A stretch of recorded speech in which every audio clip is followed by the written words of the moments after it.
Before I lay me down, let's get this off my chest first. Excerpt of my life, I call it my next verse. I'm stressed, keep it in perspective, I'm an expert about this Northwest way of life, hey, it could end worse.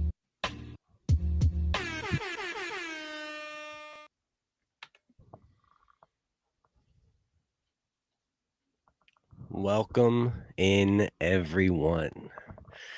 This is episode number 10 of UpLeft State of Mind. It's the podcast where it's okay to not be okay. It's the show that unpacks the pressure, the pain, and the process from mental health struggles to finding your identity, the healing process, and even ways that we can grow as individuals. There's no filters, there's no fluff. It's just raw conversations with people who are learning how to hold everything or how to let it all go. I'm your host, Rizzle, and whether you're tuned in from somewhere inside the beautiful Pacific Northwest or anywhere else, this is your safe space. It's a place to breathe, and it's a place to remember it's okay to not be okay. Um, Today's episode is brought to you by Seamless Electrical Solutions. Whether it's wiring, repairs, or full electrical work, Seamless has you covered with quality done right. As a master electrician in Massachusetts, they're committed to keeping your home and business running strong.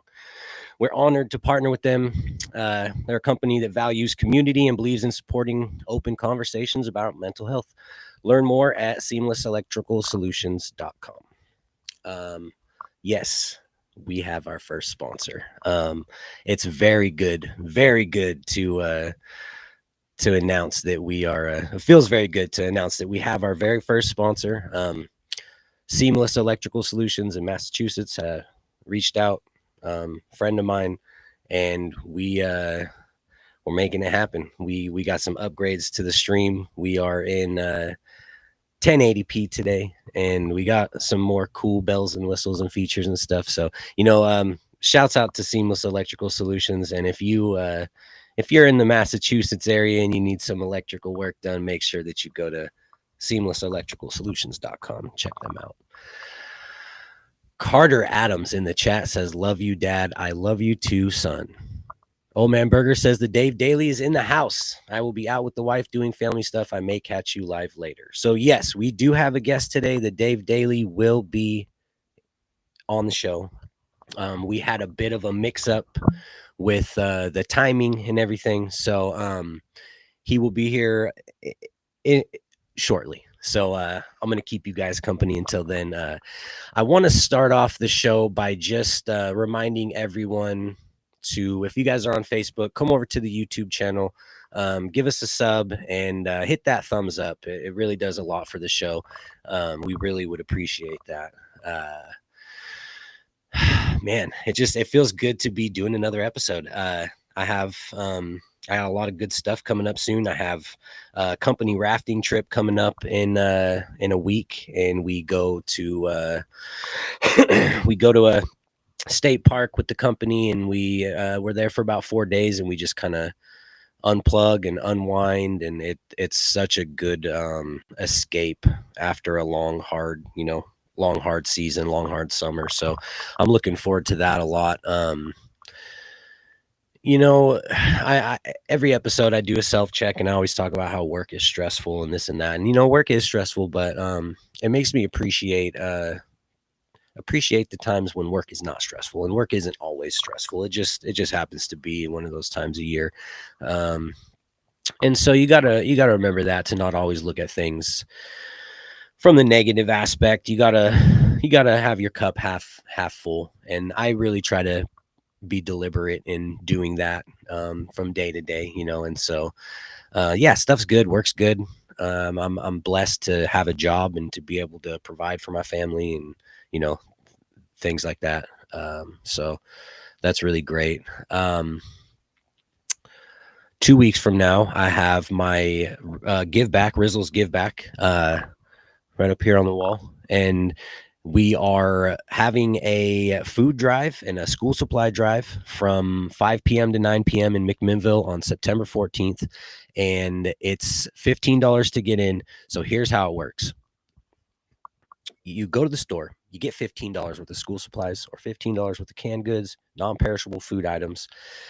save your receipt, bring your receipt to the door to the event, show them the receipt. You get dollar for dollar discount from your receipt to the ticket price. So, and then that allows us to get the supplies that we need to make sure that the families in need just get get a little help this year. You know, everyone needs a little help from time to time, and I'm just so blessed to be able to do an event like this where we can bring the community together. We've had so many great sponsors, and it's such a cool thing to be able to see everyone come together as one. And man, I'm super proud of everyone that's reached out. I've had so many people reach out and say, you know, I can't be there, but I have a box of supplies for you. And just everyone that's donated for the raffle, and everyone that's donated cash to help the event costs. And it's so humbling to you know, when I started this thing, I was really I was scared that it was going to kind of fall flat, you know. And not really it's not really clear how much of an impact we're going to have, but it seems to me that it's going to be more than just falling flat, you know. And it feels really good to be able to know that when I ask for it for a good cause, that my community can step up and come to the plate and really do something that not a lot of people are doing all the time. And I want to try to change that. And so if you guys are free Sunday the 14th, make sure you guys come out. We're at Happy Acres at the Bayou. It's on Facebook, Rizzles Give Back at Happy Acres. Just do some good. You know, we got a bounce house, we got face painting, bring the kids out. Kids 12 and under get in free. So make sure you guys come out, buy some raffle tickets. We have bottles of wine, we have massage vouchers, we have a voucher for a free gutter cleaning on a 1-story house. We have some t-shirts. There's all kinds of stuff. We have a 12-piece wings from Neely's food cart that we're going to be giving away. Also, there's just all kinds of stuff that is going to be going on there. And it's really just important that everyone comes out and shows up and just shows the community what we can do, you know. And then 4 days after that, I have King of the Mic. That is going to be great. I'm stepping outside of my comfort zone there. That's another thing that I'm really, this year, I'm really trying to not to let my anxiety and my fear of, you know, I talk about fear of failure, but really, like, I also have a fear of success.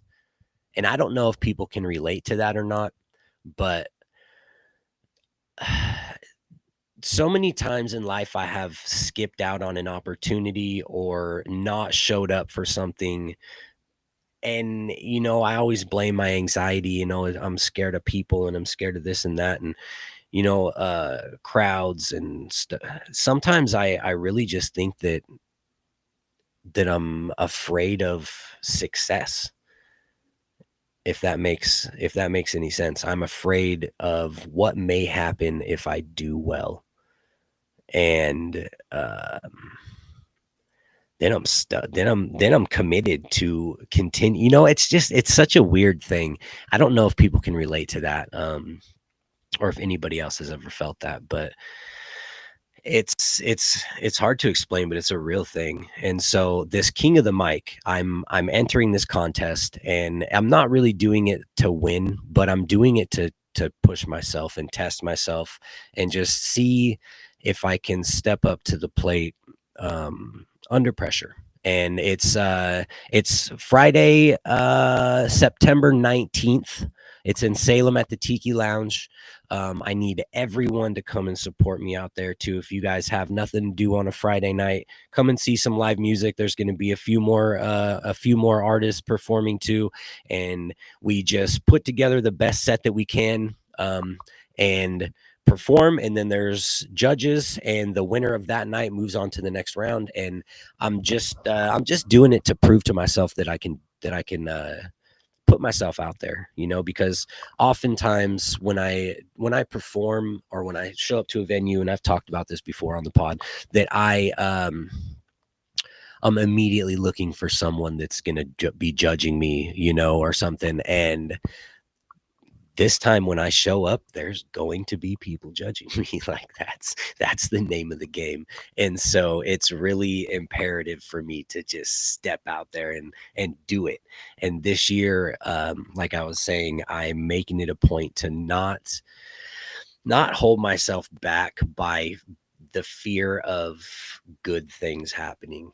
And that's such a weird thing to say and to talk about, but I get scared that I'll do well in something and that I'll have to continue doing it, and I won't be able to just fall back and back into my comfort zone of not not just being comfortable, not being under pressure, not being held accountable for continuing to, like, I don't know. It's hard to explain, but it's a real thing, and I'm curious if anybody else feels that too, at times. But let's see, what else do I have? I'm looking at my calendar here. If you guys are on Facebook, come over and say hi on the YouTube channel. I got my headphones messing me up. So yeah, if you guys are on Facebook, come over to the YouTube channel, hit the thumbs up, and drop a subscribe. Drop a subscribe. We're at 407 subs now. I can't believe it. We are working our way to 500. Man, it's just such a cool thing to be able to do this podcast and be welcomed. I've had so many new people reach out to be on the podcast, and that's also holding me accountable, and it's really like, that's another thing that I'm trying to, with the show, the competition, I'm stepping out, I'm putting myself outside the comfort zone. With this podcast also, I'm putting myself out there, and I am not comfortable talking to people. I'm not comfortable talking like this. I'm not, I don't like to talk on the phone. I don't like to, I'm an introvert to the fullest, and so for me to do this podcast, I really have to step outside of my box and do things that I'm not used to, and do things that I'm uncomfortable doing, and things that make me stressed out, but I'm going to do it. And people are reaching out to be on the pod, and I'm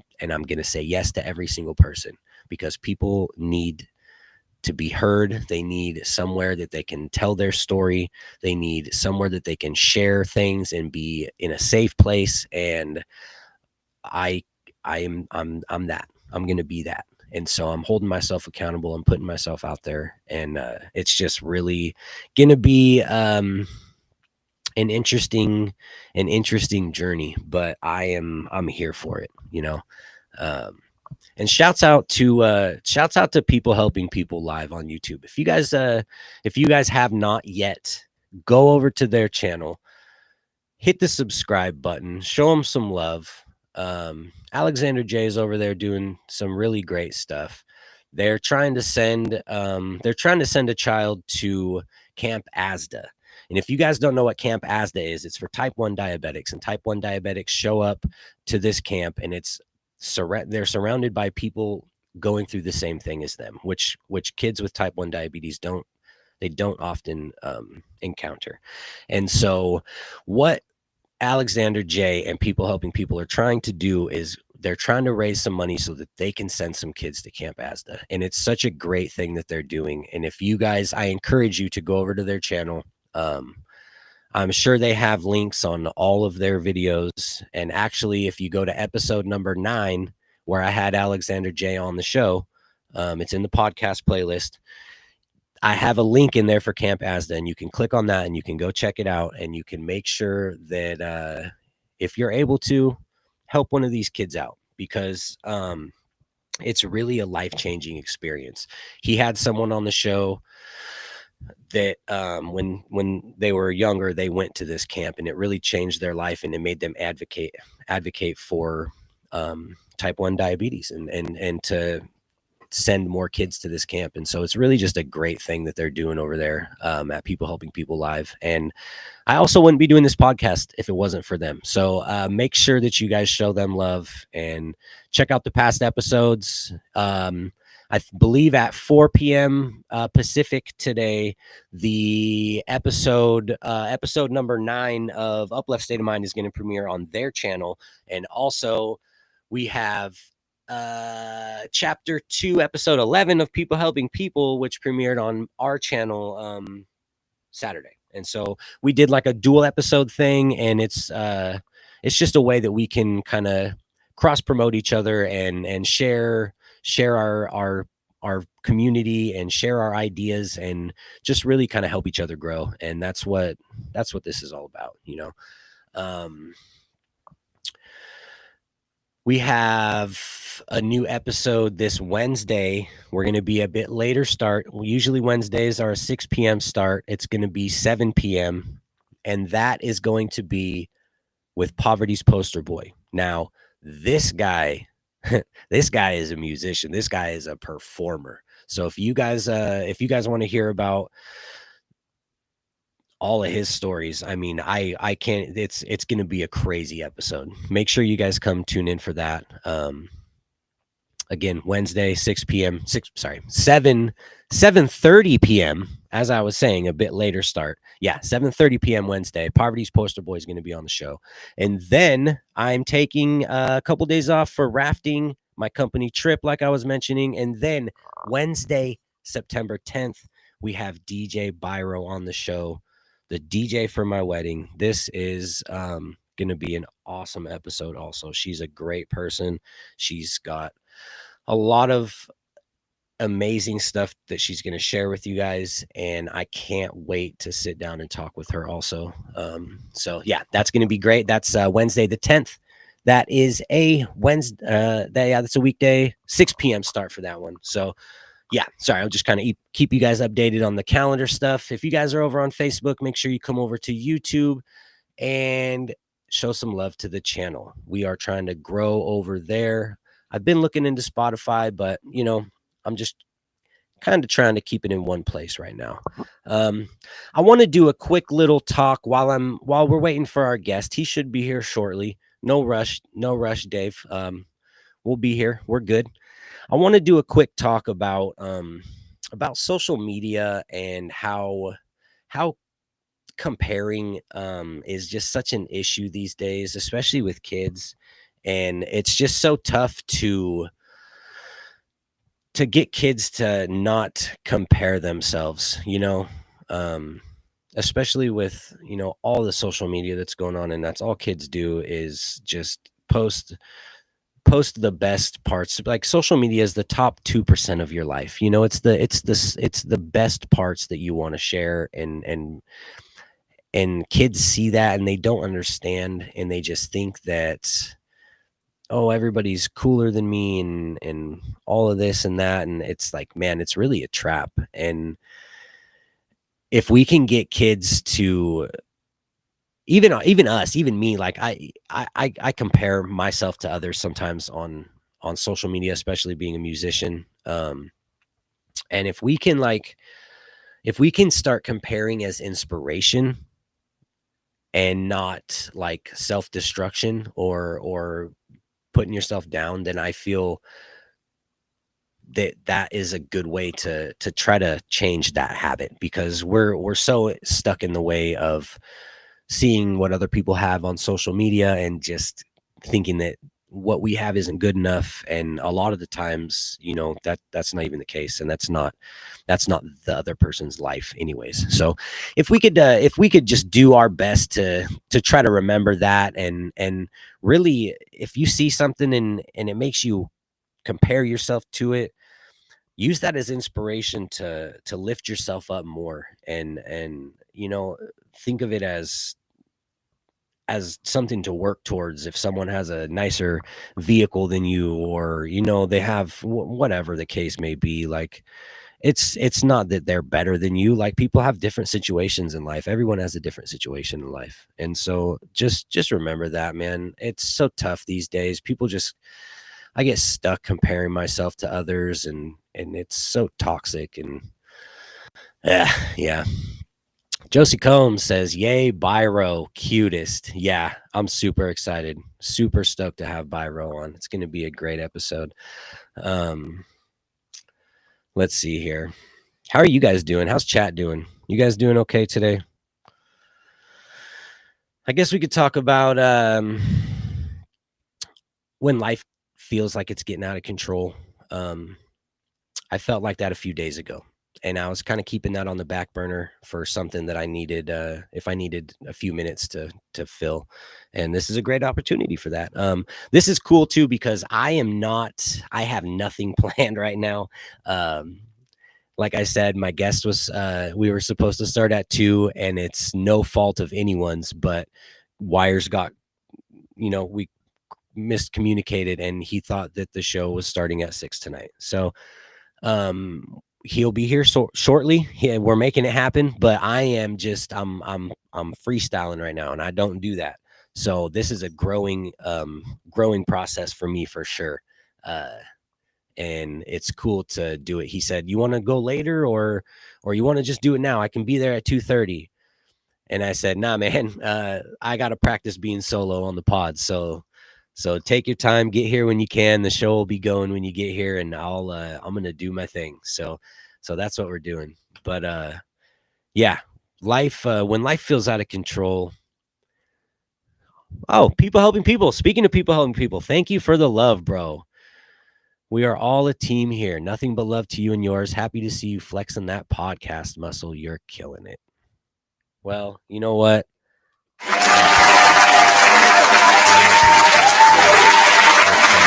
been a great experience so far. So we're in it for the long run, man. But yeah, when life feels out of control, it's felt out of control for me a little bit lately, and that's really just because I've had so many hats on, and sometimes you just have to focus on, like, the small tasks, small victories. And I've talked about that on the podcast before. When setting goals, try to set small goals too, so that you're not just always trying to reach one, that's clear out in the distance and you can't get to it. So it's the same thing when life feels like it's out of control and you have all these things going on. Focus on one small task, and just try to get everything else out of the way. And sometimes you got to focus on your breathing. And I know I do box breathing a lot, where you breathe in for 4, hold it for 4, breathe out for 4, hold it for 4, and just repeat that. And it really just helps ground you. And I have trouble keeping my thoughts all together. I get jumbled a lot, and it's a scary feeling sometimes. And so for me, it's really important to focus on those small things, and try to keep things within an arm's reach. And it's really good to help keep you grounded and stuff. So yeah, that's super important. And it's also good to, like, reflect on things too, because when life gets chaotic, sometimes we feel like we just don't have the power to control it, and it's important to sit back and think about other times where it's felt chaotic, because this can't be the first time, right? I mean, we've all had things that we've gone through. And so you made it out of that, and you're here now. And so sit back, think about another time that was troubling for you, or that was crazy, and you had all this stuff going on, and then gain some strength from that. Grab onto that, hold that close to you, and remember that, hey, you know what? I did that. I made it through this. I had all this stuff going on at work, and I had these side projects going on, and this and that, and for me, it's episode prep and and then editing the previous episode and putting clips out and making sure that everything is on all social media platforms and formatted the right way for each one, making sure that I'm advertising for the next episode and making sure the guests are ready, and I'm having guests lined up weeks out in advance, and then making sure I'm touching base with them as we get closer, and finding side topics to talk about, and trying to learn the new stuff with the streaming platform. And it's so much, and that's just one avenue of my life, you know. And then I have music, where I have songs that I'm working on, and songs that are going to be released soon, and then events that I'm throwing, and all of these things that it's just this way, that way, this way, you know. And then I have my family and my kids and my wife, and it's super crazy for me sometimes. So I have to stop and take a step back and just look around and say, I've been here before. I've done this. This is what I do, you know. And it's, man. So what's crazy about that, Alex, with the soundboard volume? Or not crazy, but the way that that works is that's on a dynamic thing. And so that works the same. It comes through my microphone. So if I turn the volume down on that, then my microphone is going to think that it's background noise. I'm pretty sure that's how it's going to work. But I can try it. I mean, that's what we're doing. That's what we're here for, right? We're going to do this stuff on the fly. Let's see what we got. Let me turn it down, and then we'll play with it while I have somebody in chat that's listening, right? So it's at 77 dBs right now. Let's go down to 68, apply. We'll see if you can see. It tells me low voice volume. It's going to give me a warning saying that it might be, you know. Let's see what this sounds like. All right, let's go through the mic. Is that better? I can go down lower too. I like this. This is good. This is good. We're ironing it out. Yeah, but so, you know, I have all this stuff going on, and it's just important for me to sit back sometimes and remember that this isn't the first time. This ain't my first rodeo. I've had stuff going on for years, and it's just part of the game. It's just part of the process, and we all can make it through to the next day. Just focus on every small win, you know, and every small task. Don't get overwhelmed too much, because nothing's really that serious either. Yeah, Alex, let me know if you're still in here and how that sound was, because I can turn that down even more also. And if you guys are over on Facebook, make sure that you go over to YouTube, hit the subscribe button, give this video a thumbs up. It does a lot for us, and we appreciate you guys being here very much. It's been a good run so far with this podcast. I feel like we're doing good. We've been received well. I'm super happy with the ways that it's making me grow as a person and as a speaker. I was at a dinner last night, and our guest is in the studio. Let me stop blabbing, and let's get him on here.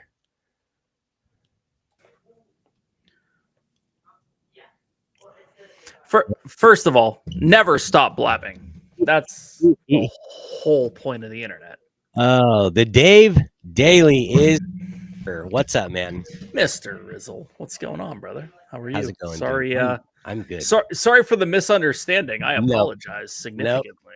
No worries, dude. No worries. We're making it happen. So are you just out grocery shopping? Something like that. I was watching football actually at our local establishment, having a couple beverages little Big Ten action, as you can tell. Yeah. Same with you and your Ducks, brother. You joined the good club. Yeah. Yep. I think they're they're having a lovely Saturday afternoon, actually winning. Good, so, good. Glad to hear it. How you been, man? Dude, I've been good. I've been busy, but we're thriving, as Camp would say. We are thriving. Love that. Why don't you just tell us a bit about yourself? It's a great question. I have no answer. No. So I'm Dave. Yes. So I mean, I guess if we're really getting into it, I mean, from a content creation standpoint, it's been probably 15 plus years. From a dealing with anxiety and such that we're probably going to get into, it's been 45 of my 45 years. I don't remember the first 3 of it, but I'm sure that it was there. But yeah, no, dude, just random guy from Pennsylvania. Actually, from the place where the Groundhog's Day movie. Yeah, grew up in Punxsutawney. There we go. Groundhog Day is my shtick for sure. But yeah, I mean, look, dude, our paths crossing is such a random story, and friendships come out of that. I mean, it's straight from probably one of the darkest times that we've all had, which was COVID. I mean, not for nothing. I know, not to belittle any childhood trauma, all of that, but like, damn it, last 5 years. I mean, hell, 2019, we were rocking and rolling.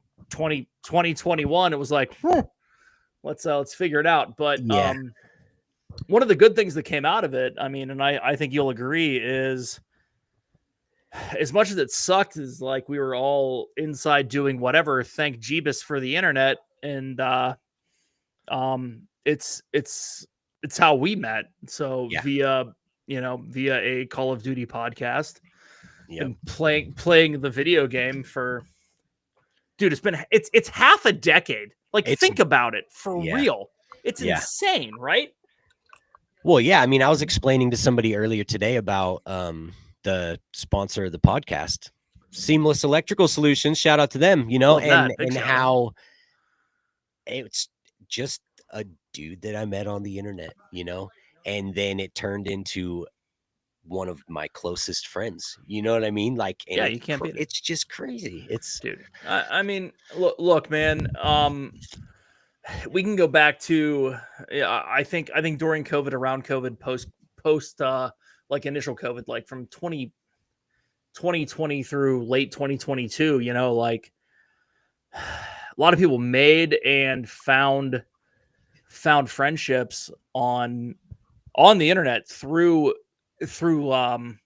interests that they had, right? And I mean, I got tons of history on that when it really comes down to it in the Disney content creation standpoint, right? Like, met a ton of people, but there's something to be said about going through something like that together. Dude, I don't know if I've ever put it together, right, and really talked about it, but like, I played video games, whatever, but got into Call of Duty with content creation in mind. And now there's 6, 7, 8 of us that like legit are best friends that have never met. Yep. And it's odd. Yeah. But it's fucking, it's an amazing thing though, dude. It's fantastic. And what's crazy is you're going to have more of this as we move into, the next probably 10 years with bringing AI into the whole deal. VR, which AR, VR, and AI, all of it, dude, if it all comes together correctly, it's like, it's going to feel like right now we're talking, but we don't feel like we're in the same room. Yeah. I think in less than 5 years with a headset on, we could be we're in gonna a central. feel like we're in the same room. Yep. And I mean, that's wild. Even like bananas, dude. Yeah. So Anyway, man. So what did COVID do for you, like mentally? Like, was it how did it affect your life? Because I know for me, I didn't miss one day of work because of COVID. I didn't either. Okay. I also went from enjoying work to not necessarily that. Like what I do, we were technically essential, right? Mm-hmm. So I didn't get the whole, and I'm not being an asshole, but I didn't get the whole like middle management COVID vacation that a lot of people did, where it was like, I'm doing 20% of the work that I need to do, but I'm still getting paid for all of it. And It's all because no one wanted to tell people that they had to actually go do things. Yeah. But I digress from that. I mean, COVID was a significantly stressful part. In the last 20 years, it's probably been the largest stressor outside of just, dealing with day-to-day stuff, right? I mean, it was nuts. I mean, I literally just talked to my therapist about this, and it was like, how did you stop drinking? But dude, I walked into my house every single day and just poured a bourbon. Like, and it wasn't bourbon. It was bourbon. It was a bourbon. It was Four Fingers, baby. Yeah. I mean, and it's not great. And I'm not proud of that whole deal, but like, I mean, shit, you gotta, we all cope, Well, dude, it was unprecedented, right? Yeah. Like, and my thing is like, from a background standpoint, looking at that, I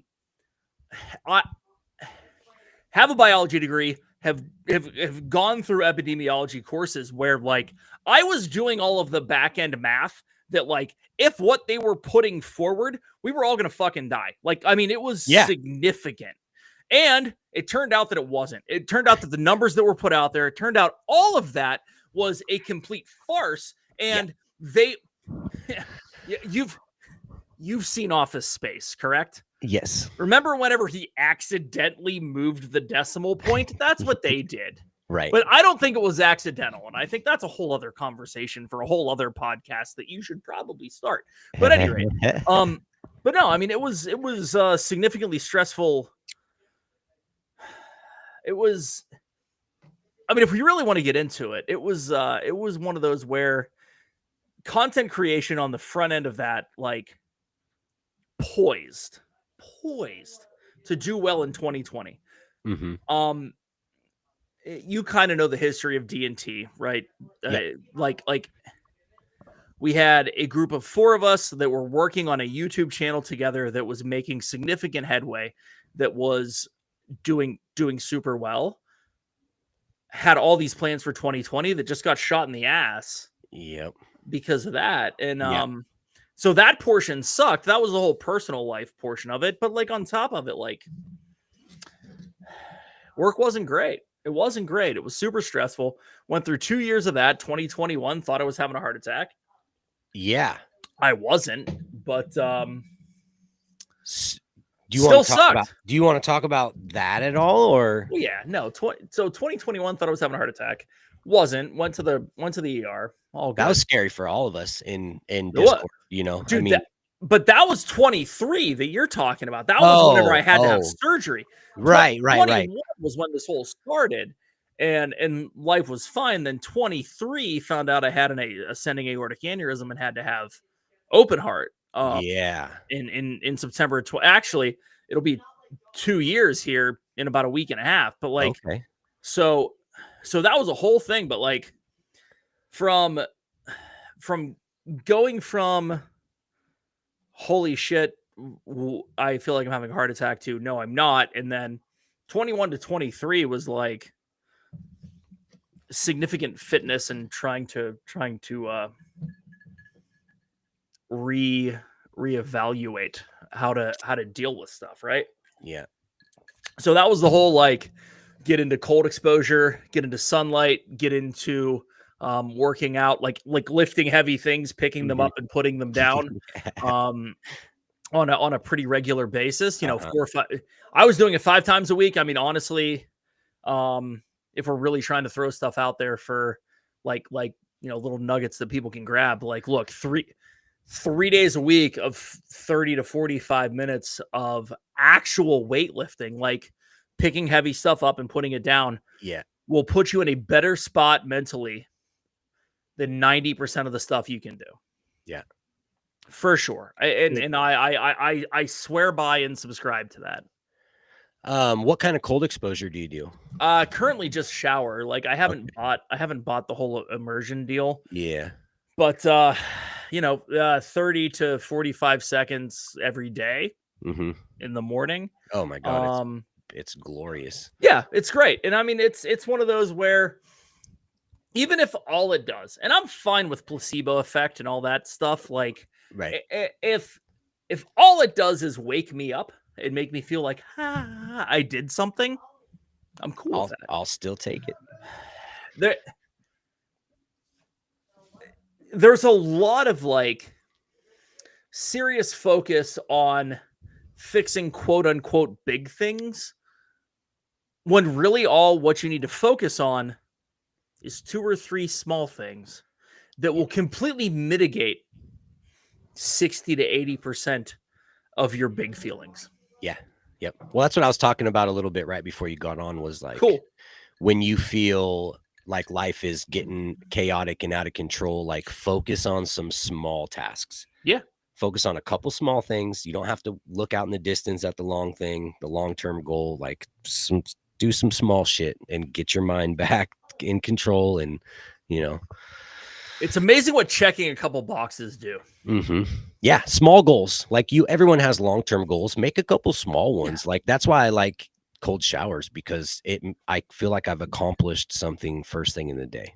Something difficult that made me uncomfortable and I didn't fucking like it, and I did that. Now what? Now anything else is going to be easier than that today. Before you walked out of the house. Yeah, right. You've already checked a box. It's the hardest thing you're going to do today. Yep. And if that's the hardest thing that you have to do is say yes to a cold shower, it bring it. 100%, right? Yeah. Yeah. No, it's look, there's a lot of little things, right? One, I highly recommend cold exposure. 2, I'm big into sunlight, right? I mean, Pac Northwest, it's kind of tough. Western PA, kind of tough, but get out there. The other one that, like, I haven't 100% bought into, but I get it. Like, the whole, like, wake up in the morning, cold exposure, sun exposure, and grounding, right? So no shoes, walk out, stand on not concrete. Yep. I've heard of that. I haven't done it. I'm not saying it's I'm 100% behind it, but kind of makes sense to me. Yeah. Like, well, I've heard people that believe in it, Well, it's a big Gary Brecka thing, right?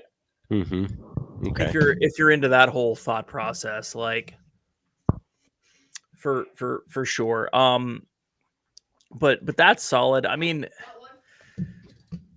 it's crazy because dealing with anxiety, right, is better done in the morning with 5 or 6 simple check boxes, as opposed to attempting to talk through it later. So if you're really looking for, like, activity, right? Like, 1, cold exposure for sure in the shower in the morning is fantastic.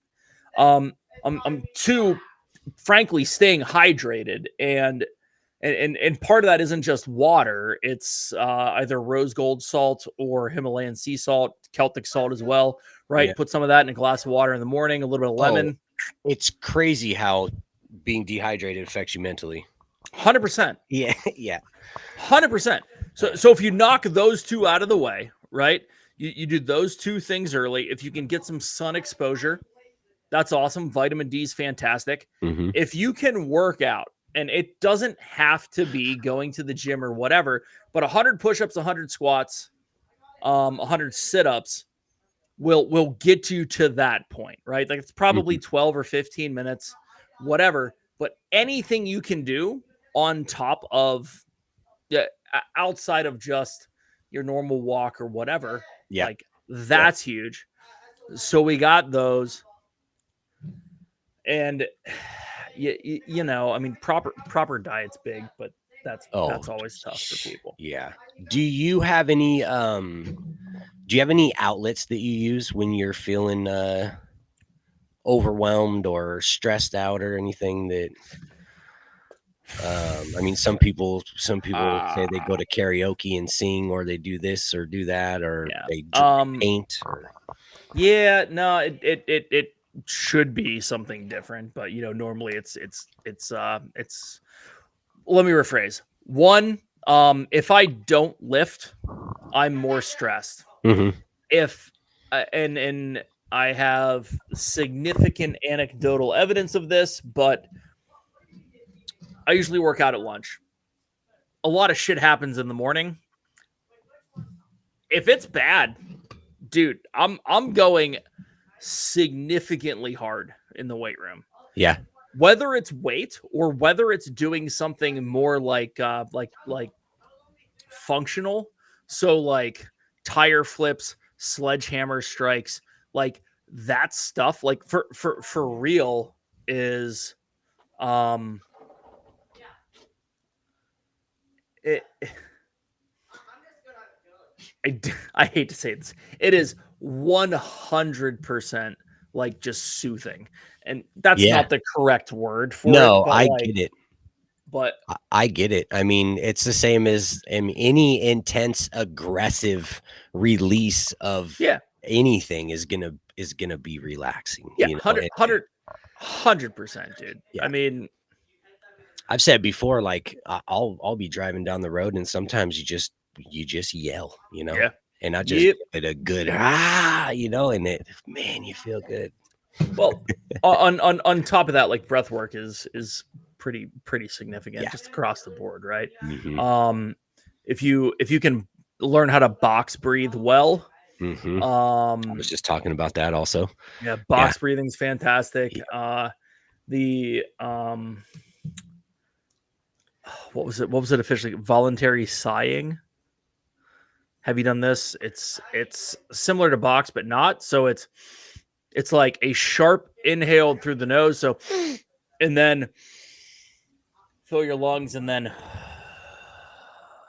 slowly out of the mouth. So I have done that not knowing that I was intentionally doing that, but that is one thing that I'll do. Like if I just, you know, it's just a,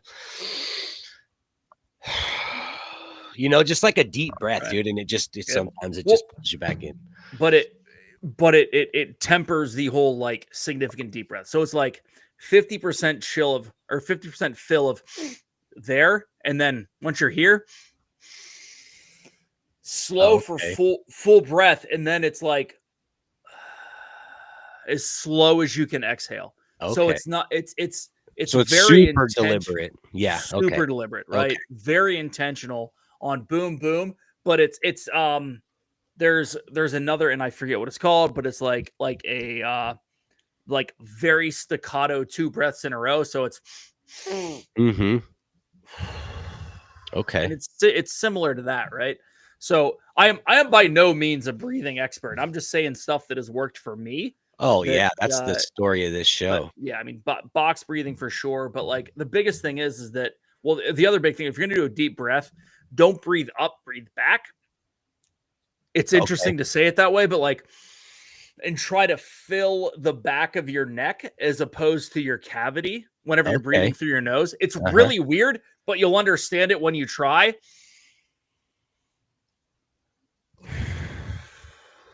It's weird, but you'll. Oh yeah, dude. Yeah, you know what I'm saying? Yeah. It's like it's going here instead of just holding up in the cavities that you have, and that actually expands diaphragm, expands all of that, right? Like the biggest thing is if you look at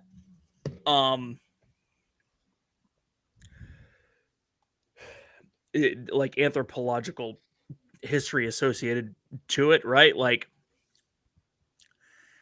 that is how you stay in the moment, right? Like we are 100% wired to when that dopamine hits, boom, done. We're focusing on right now.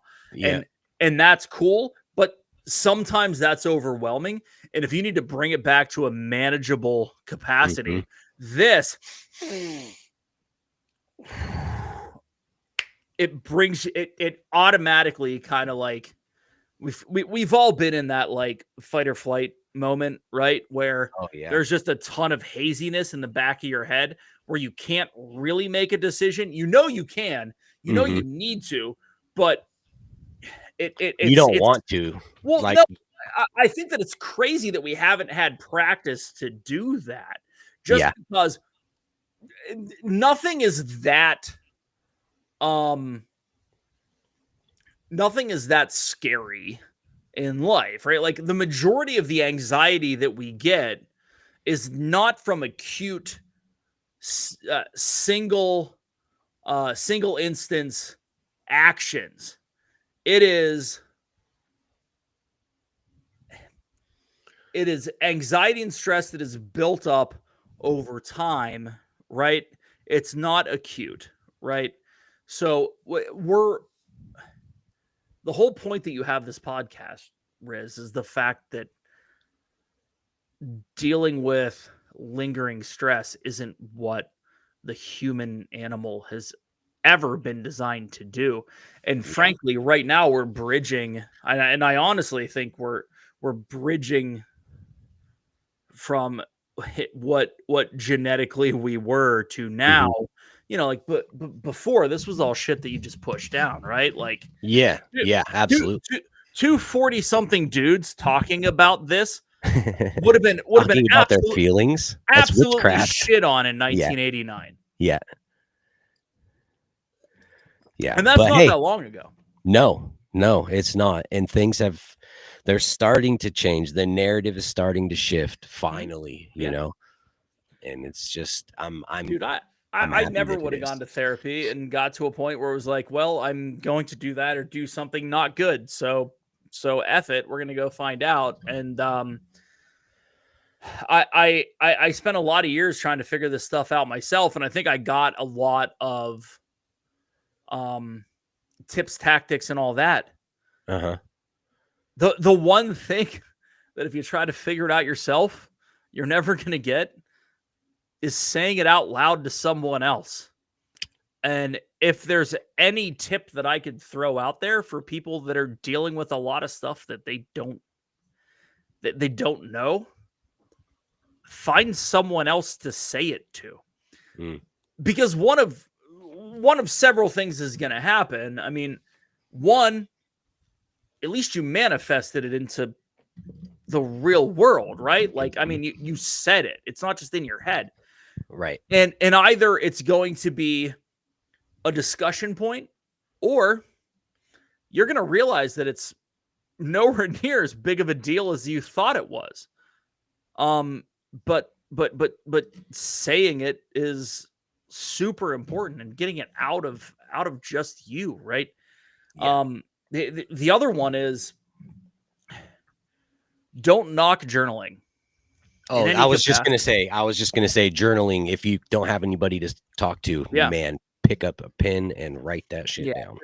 Don't try to do it yourself. And I guarantee, you know, a lot of people are like, I don't have that friend, I don't have whatever. I guarantee that the friend that you don't think is that good would gladly listen to what you're going through, because they care about you more than you think that they do. Yep. We as humans always look at like the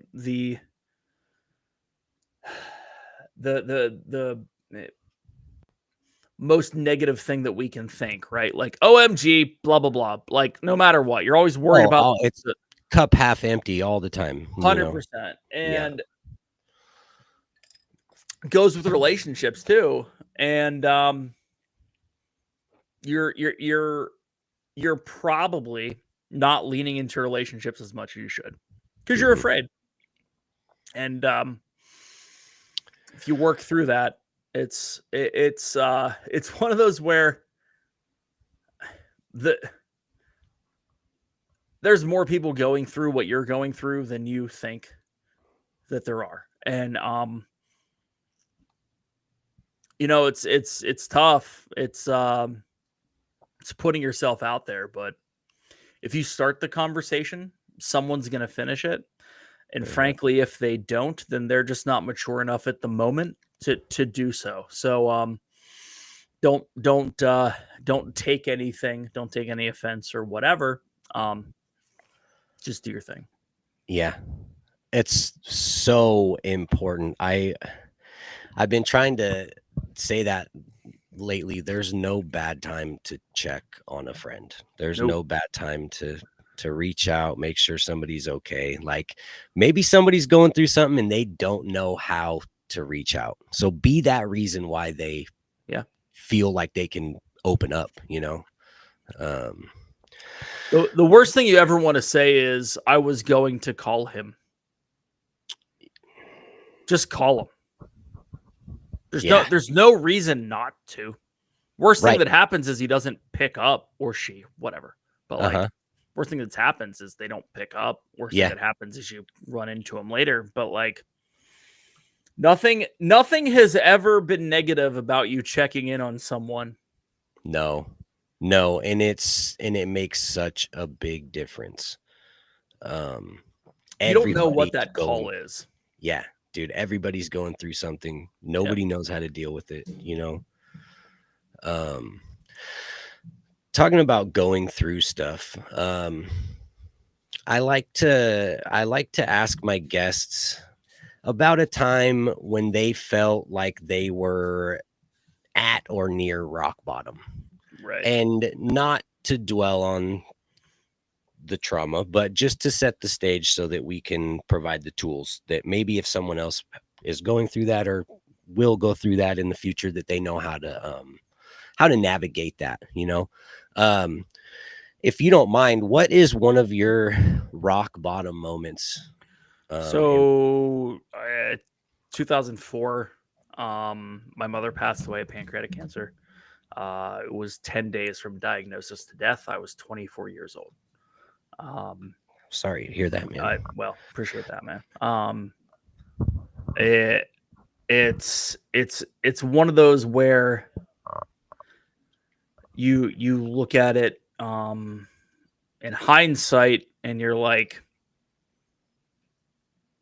it would have been great to have guidance to get through it. And it was I'm too smart to go through whatever. I'll figure it out myself. Well, figure it out myself was 35 pounds, a little too much beer, and not giving a fuck about life. And between everything that was family history wise, whether it was heart issues or diabetes or cancer or whatever, and saying fuck it, I'm going to be done by 60. It's not the right answer. And you get out of that when you see your first kid, and you want to be here for a long time. So that was my whole point is, if you're having a bad day, go have a kid. I'm kidding. No, but I mean, it's you look back at it and that was the turning point, but it shouldn't have been. It really shouldn't have been. It should have been getting yourself right to put yourself in a position to be the best parent that you could eventually. Right. It didn't need to be 3 years of strife and just negative self-talk and all that, right? It didn't need to be that. The thing you learn from something like that is you're truly never out of the fight, but it sure as hell feels like it sometimes. And when it feels like it, you got to figure something out to get to the other side of that doorway. Because no matter what happens, it's never as bad as you think it for you. And even when it is that bad, you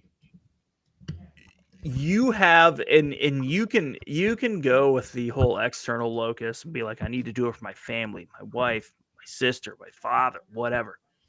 You got to do it for you. Yeah. Because you're not going to help them until you help yourself. And it is such a farce that if you're Dave, I think your input switched. Yeah. Hold on. You good? Yeah. We good now? Yeah. No, yeah, there we go. I pulled Did it like you went quiet for a second and then it switched to No, I think I pulled it. Oh, you are loud. Hold please. There you go. I've done nothing. There you go. That was weird. Yeah, you went quiet and I thought it was like connection and then it was like webcam audio or something. We good? Yep. I think we are. Cool. Okay. Yeah. No, I forget where I was. You can't help your family members and loved ones. The farce is that if I care about myself, I don't care about others, and it's a lie. Right, because you can't take care of it. Like I tell my wife all the time, like, because she's she likes to help other people and she worries about everyone else's problems and not her own. And sometimes you got to step back because you can't do that and you can't help others if you're not strong enough to even take care of yourself at the moment. Yep, 100%. Yeah. And so you basically used I learned this more and more as I talk to people, and in one form or another, people lean on family no matter what. Yeah. Whether it's their children or, a spouse or parents or something. And it's so important.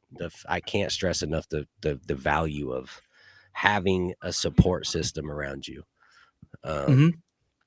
So I will say that support system is not always family. It could be chosen family. It could be friends. It could be right. I mean, Riz, we've as a crew in our Discord, we've gone through a lot. Oh yeah, and I think we've helped each other through a lot. And it's just been typed words or maybe a phone call here and there, or a 2 a.m. voice chat, right? Like it's. A support structure is more important than anything, but having an internal locus of control is as important, right? Like it's my responsibility to do X, but I might need help to do it. And in that mentality is significantly different than they need to help me. Right. I need to help me, but I might need help. Like it seems like it's semantics, and it is, but inside of your head, it's important. It's a completely different thought process. Yeah. People helping people says great way to break a heavy moment. Having a bad day, have a kid. 100% true. I mean, if you learned anything today, just go out, let it fly. We're good. Jesus. 9 months from now, life is good. Yeah. Oh man. So what did having a kid do for you mentally? Like what did that having kids for me has been one of the greatest things. I still to this day I'm learning from it. Like how did that that's what got you out of that. So what went on in your head?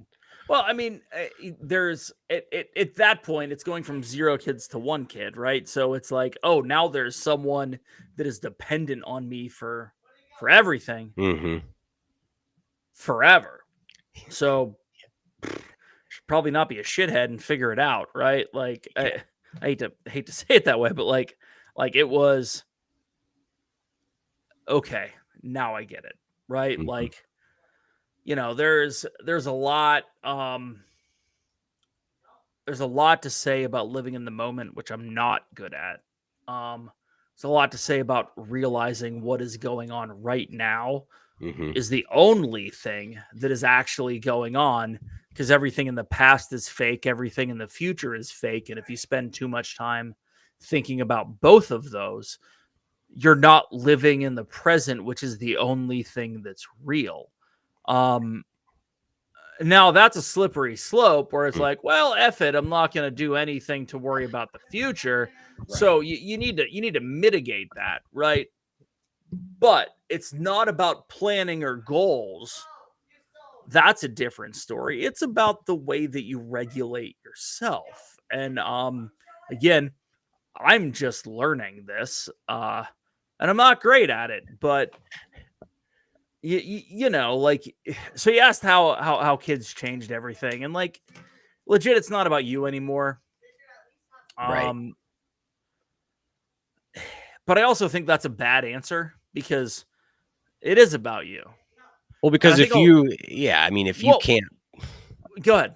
you have to focus on yourself a bit, because Yeah. if you're not continually growing alongside Yes. your child, Mhm. what are you going to be able to provide for them? Well, I think a lot of focus goes on the kids, and I think you see this a lot on Instagram. I think you see this a lot on and no offense, stay at home mom, Graham, and all that, where it's like we're vaulting our kids up on top of what we do, and that's not great. And it's awesome that your focus is on making sure that your kids and your kids' life is better than yours.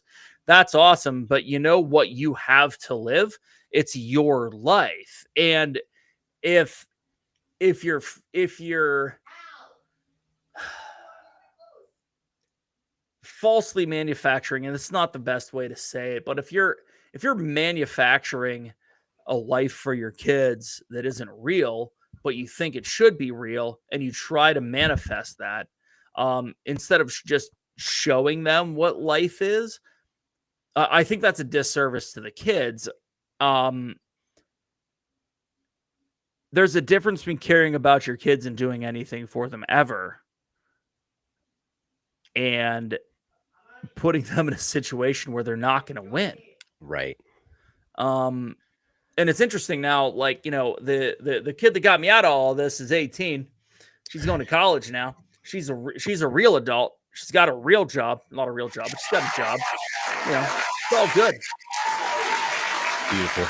And there's nothing wrong with that. But the conversations that are had between her and I are a lot different than what you would think. And like now it's guiding them. And what I'm learning is it's guiding them through an area of time that I had very little guidance looking back. Mm-hmm. The expectation in 1998 when I graduated high school was I'm just going to go to college and everything will be fine and it's all good.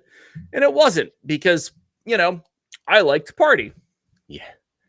Well, Didn't work partying's out too fun. well. It is. It's a great time. It's fun when you're that age, Yeah, and it should be. And that's fantastic. Go do your thing. But not a lot of conversation about, the onus being put on you, Right. the amount of money that's being spent for you to go to college, the yada yada yada yada yada, whatever you want to call it, right? Yeah. And I think it was a disservice to me. I think I'd be in a better position currently if it would have been there. So, you learn from things, you try to change things, and Right. really try to, like, my thing now, and it's all simple stuff. It's all simple stuff that I could easily fix, but it's like, you got to buy your books. Mm-hmm. You have a job now, you got to buy your books. Well, not for nothing. We're in a position where,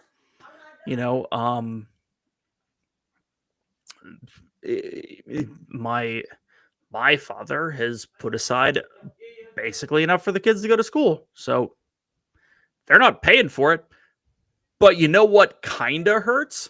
When you have to buy a book or 2 books and it's $112 and you have to buy it. And even though you know that the money's coming back, pull the trigger fucking sucks, dude. Yeah. But pulling that trigger is important. Yeah. Yes. So even though you know you have the support and everything's coming back to you. Right. And you know, like I said, we're blessed in that's the position that we're in. Uh-huh. But I was in the same position. And I didn't know shit. Yeah. I wasn't told this, wasn't told that. It was just Dave will do this, Dave will do that, Dave will do this, Dave will do that. And then it was fine. I was an 18-year-old, 12-year-old at that point, basically. Yeah, right. Looking back, I wish it would have been, Dave, you got to take care of this, that, the other thing.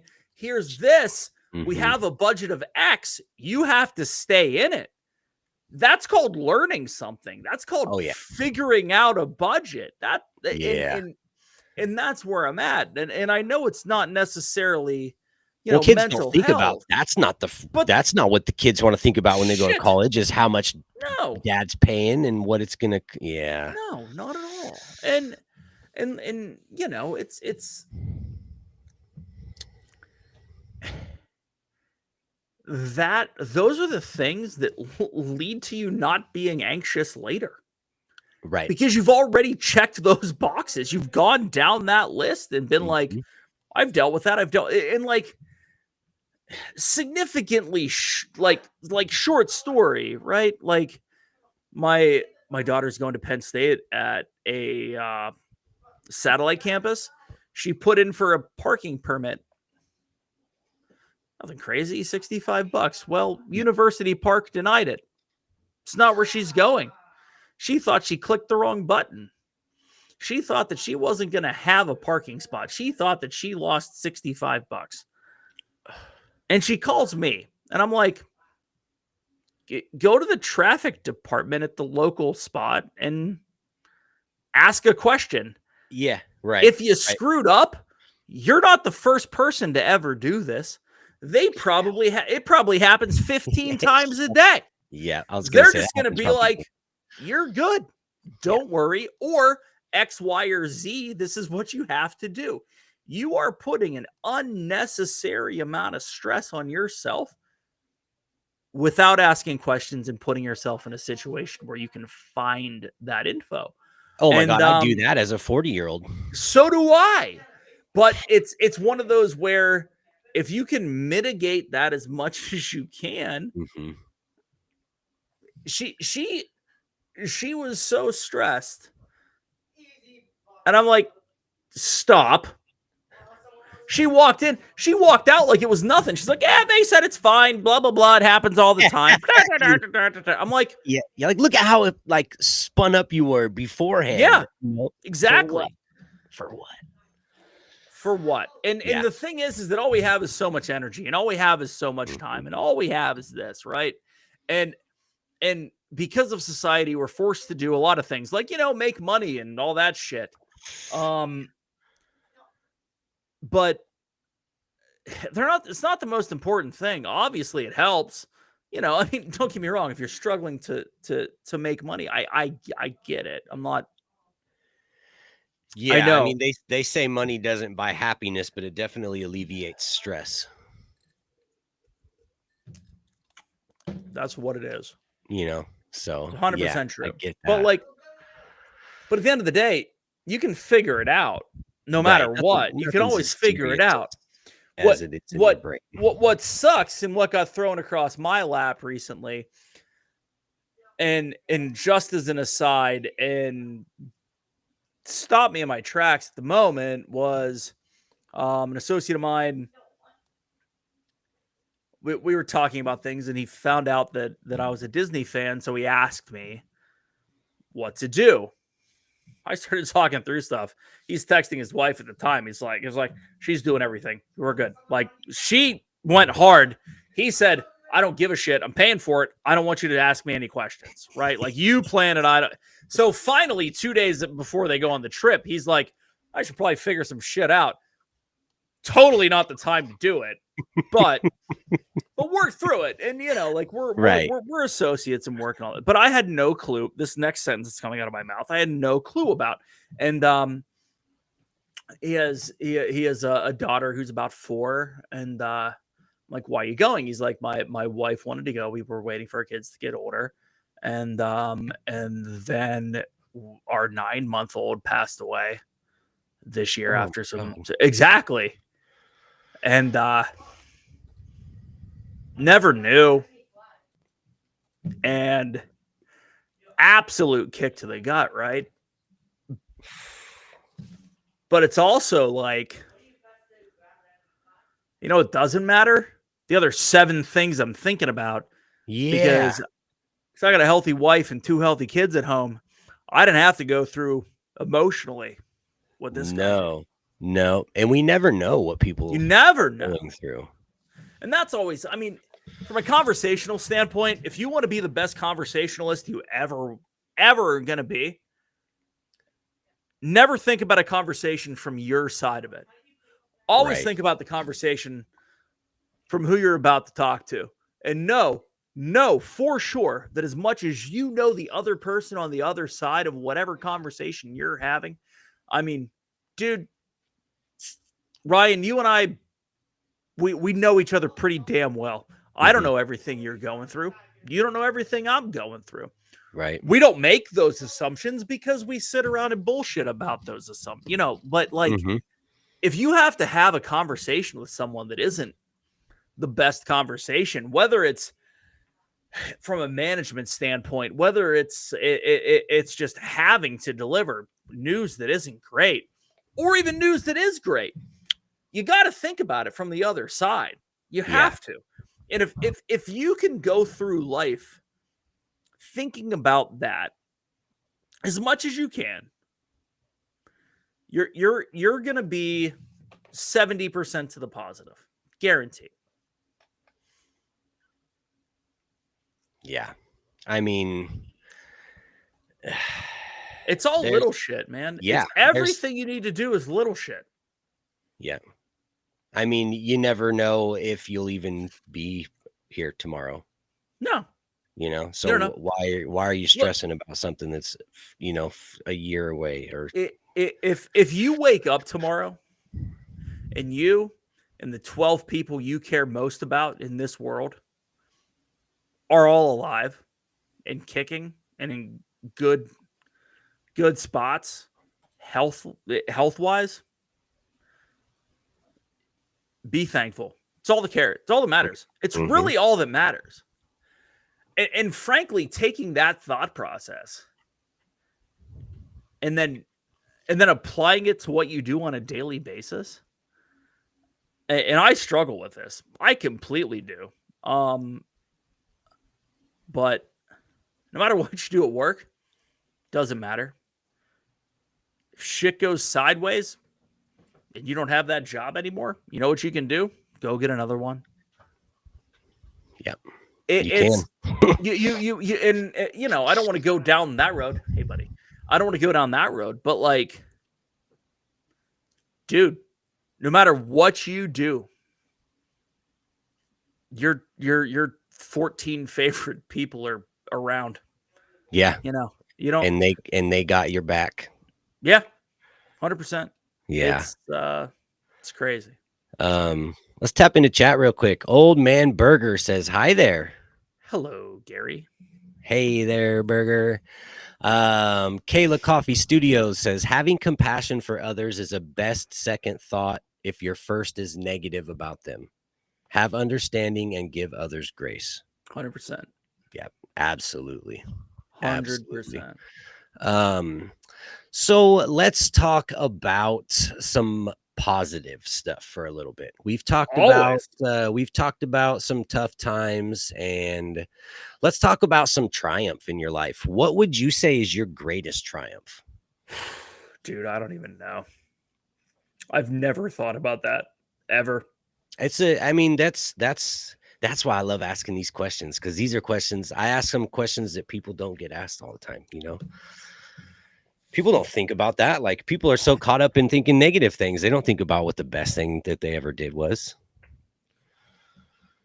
Yeah, no, it's look, man, I feel like I've built a pretty okay family. It's kind of a shitty way to say it, but you know, I'm happy where I'm at.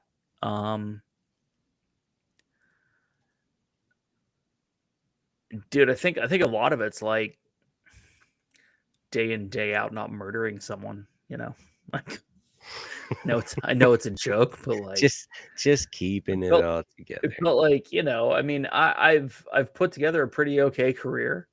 Put together pretty okay, I'm in a good spot for being 45, and Mhm. and still, as much as I need to put more energy into it, been mediocre at putting together some content creation stuff, right? But you're doing it, you know what I And mean? that's It yeah, I mean, that's more than most, right? So it's never over. You always have the spot to move forward. It's really interesting, man. I mean, we got 5 years between you and I, and we're both in our 40s now, but there's a really fucking good possibility that we're going to live to we're 130 years old. Like, it's pretty fucked up, because like, I don't know if my body's going to handle it, but you know what? We're probably going to make it happen. Yeah. But like, it's we're one mediocrely important study away from significant gene therapy. Like, it's Mhm. pretty fucked up being where we're at right now, and it's interesting. It's a 45-year-old today. I went to Hollister today and saw that there were really baggy jeans, and I wanted to try them on so I can order them, because I want to pretend that it's 2001 again, and I don't give a shit Yeah. what anyone says, because I'm going to. And I have a chain wallet. I found it. I know where it is. I found my chain wallet, so I'm going to wear it again, and I don't give a shit. I'm just going to pretend that I still have my bullhead shirt on, and my big ass baggy jeans with my gonna order some Doc Martens, bro. I'm telling you, it's gonna be right. I'm telling you. Oh man. But I was just gonna say, Gary says, Old Man Burger says, if you pass away, your job description will be up before your obituary. yeah, you're not wrong. You're 100% not wrong. And you get to a point where you realize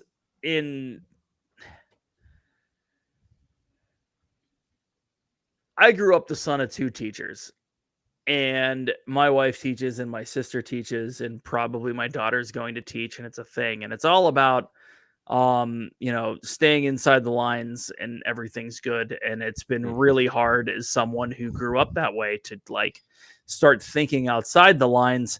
But finally at 45, I'm thinking about outside the lines, what I can do when I grow up. Yeah. And it's a completely different ball game from whenever previous generations were our age. Yeah. And dude, I'd love to. It's kind of the plan. Go hard in content creation. I'm 45. By the time I'm 52, not have to get paid by anyone else.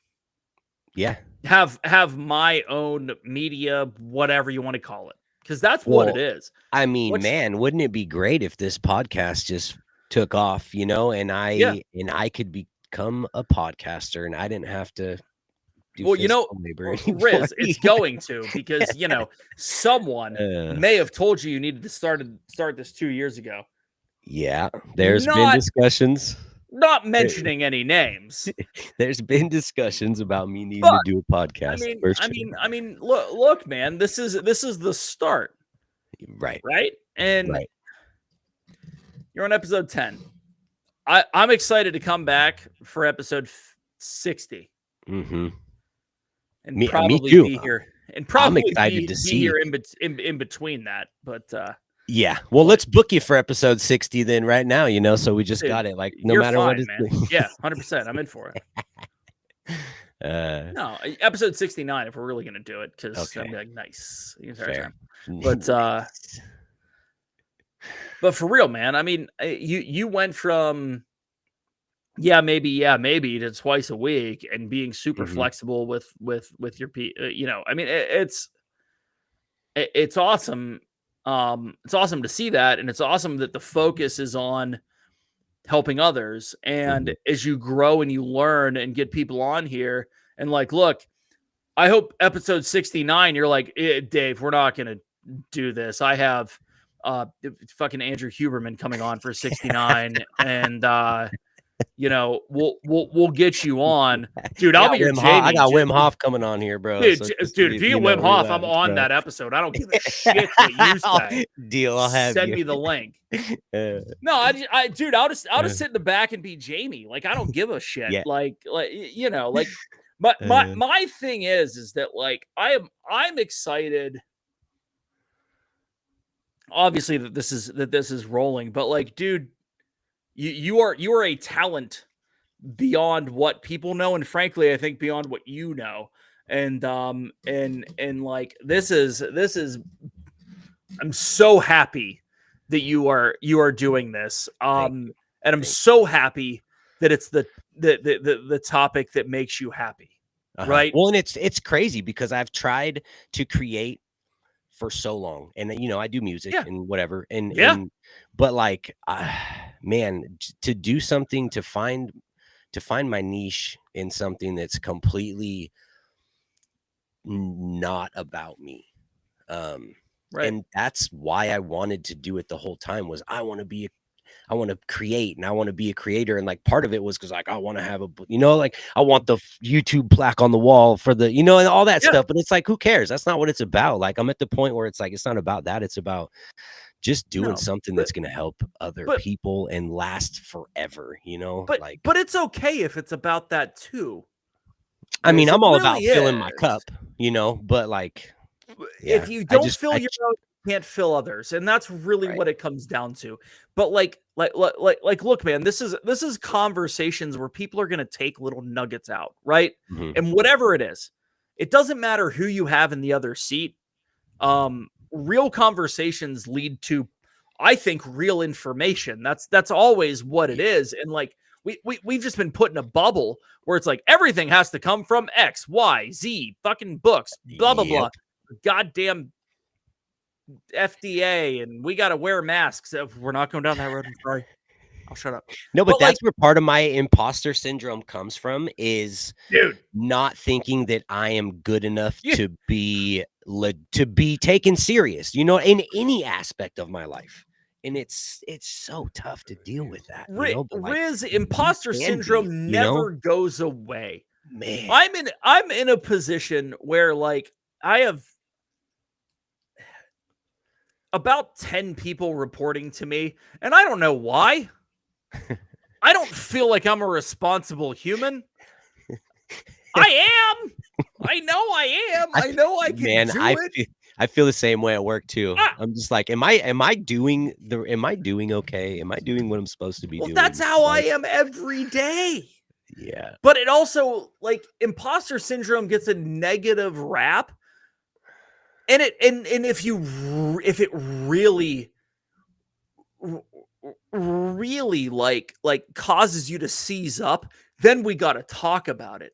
But the whole like, am I doing everything that I should? Should I be in this seat? Right?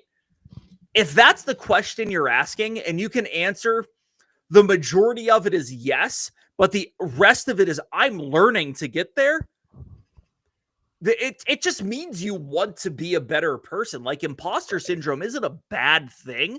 It's only a bad thing if you let it if you let it paralyze you. Right. Exactly. If you're not sure, no matter what, I guarantee you have someone around you that you can ask. And I'm saying that to everyone. whatever position you're in, you have your boss, you have 5 other people that have the same position across whatever company. In most cases, not always, but you can run this shit past other people. Yeah. Imposter syndrome sucks. I get it man. a lot. Really do. But like, I also realize that the only reason I have imposter syndrome is because I'm at a point where I haven't done the shit that I'm doing. And the reason I haven't been there is because they haven't given me the responsibility to actually take care of that. If I'm in a position where they are giving me X responsibility, they trust me with it. So you might not know the answer. You might not know the way to go about it. But you know what? You're probably going to get backed up whichever way that you go because they put you in that position. So, man, I want to marinate on that for a minute. Yeah. So what you're saying, and that's fucking wild. So Right. if I go into a situation and I think I am not confident in where I'm at and what my tasks need to be, right, that might not be imposter syndrome all the time. That just might be you being in an unfamiliar situation that you completely deserved and earned and like are supposed to be in.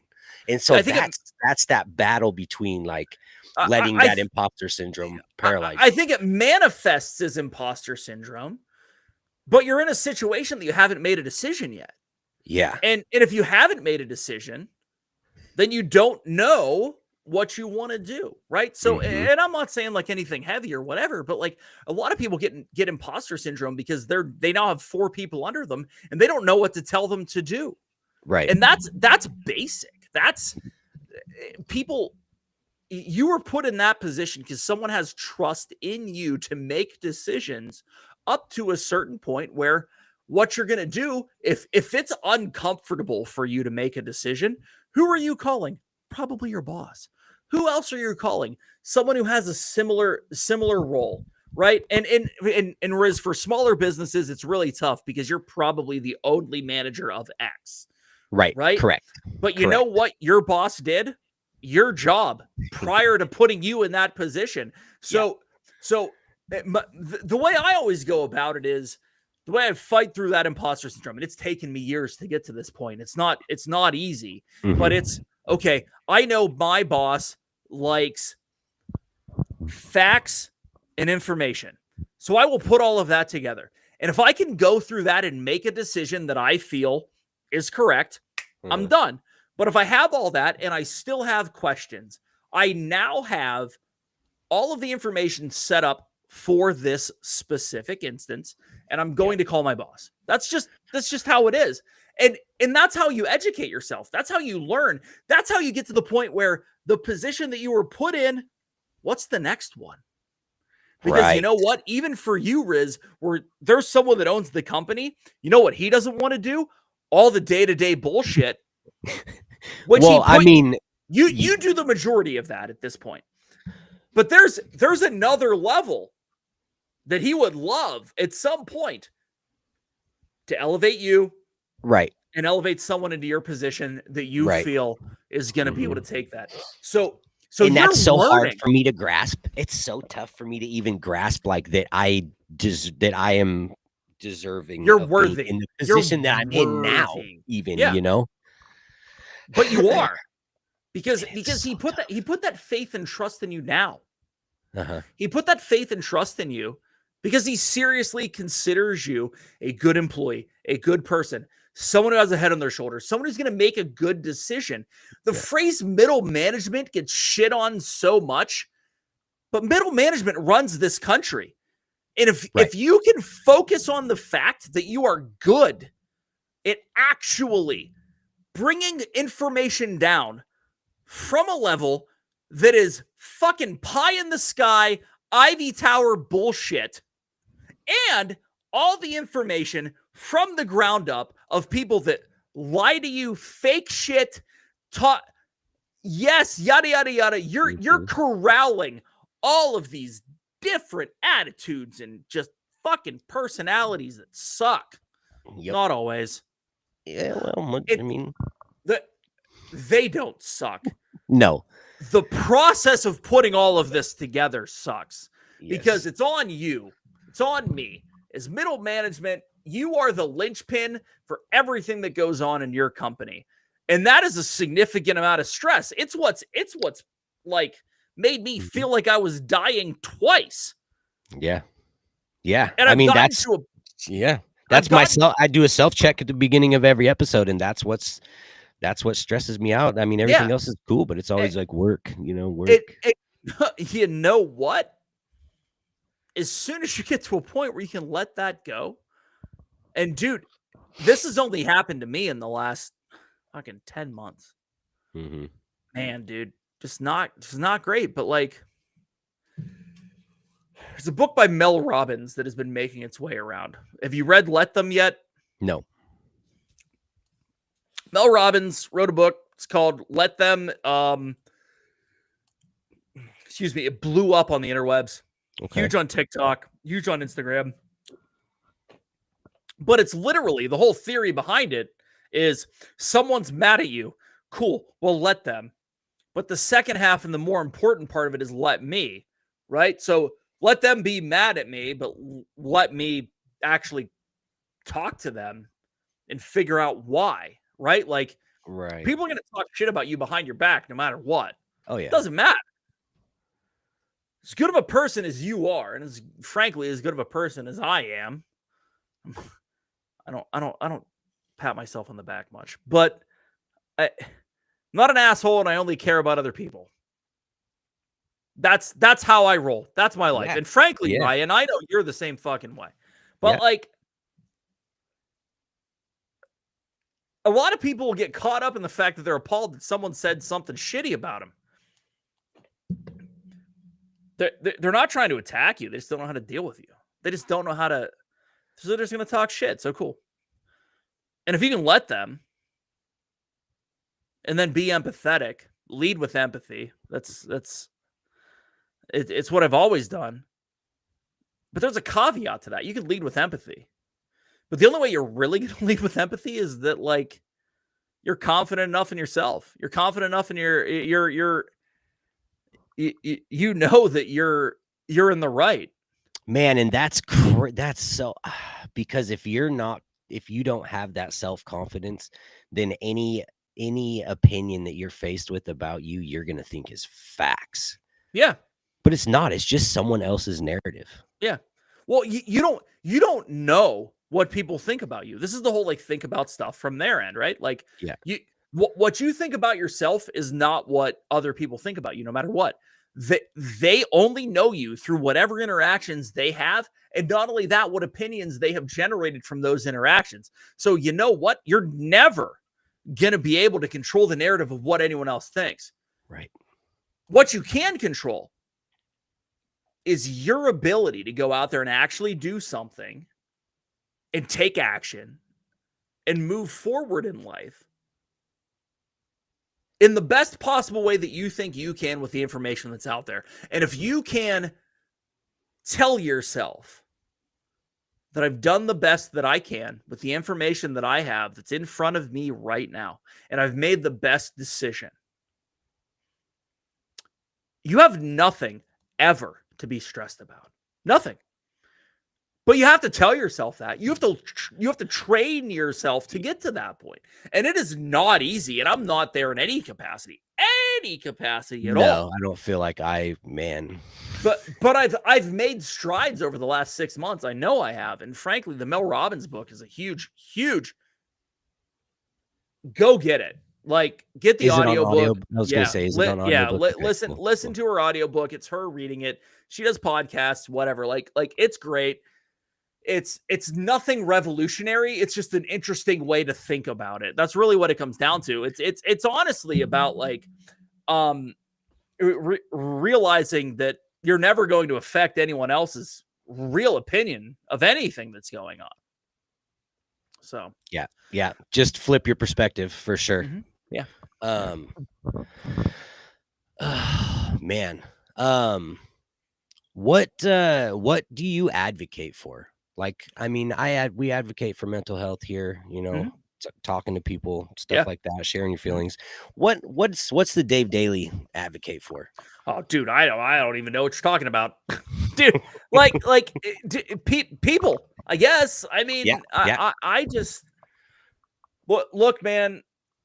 The whole COVID thing, right? Like, and we created a fun little community in the DNT Discord, and Mhm. there were 30 plus people during COVID that were there that all got together and played together, and Call of Duty, that is, and a bunch of other stuff. And I think we learned, for those of us that were there on a pretty damn regular basis. We learned, those of us that had some demons, and those of us that were working through stuff, people that have and have gotten there. I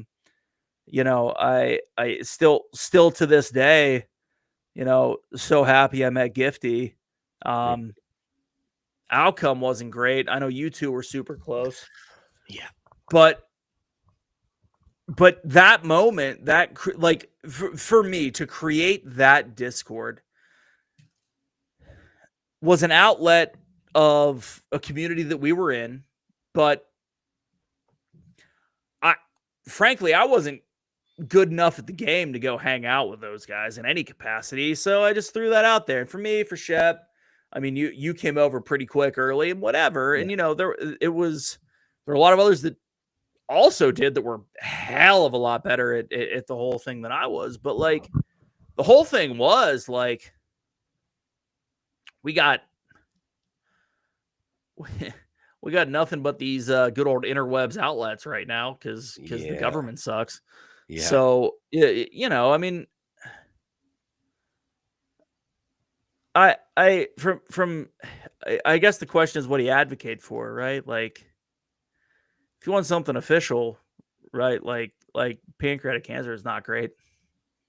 That's what my mom died of. Mhm.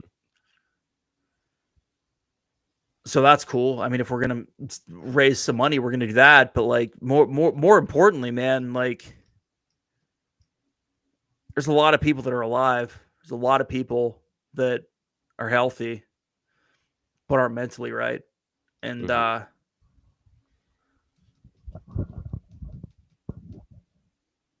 I guess I've always kind of gone into life with that, right? Like, such a shit way to say it, but I'm pretty sure I can always help someone, and I can't. It's taken a long time for me to realize that, because I I'll tell you a story in a second, but like,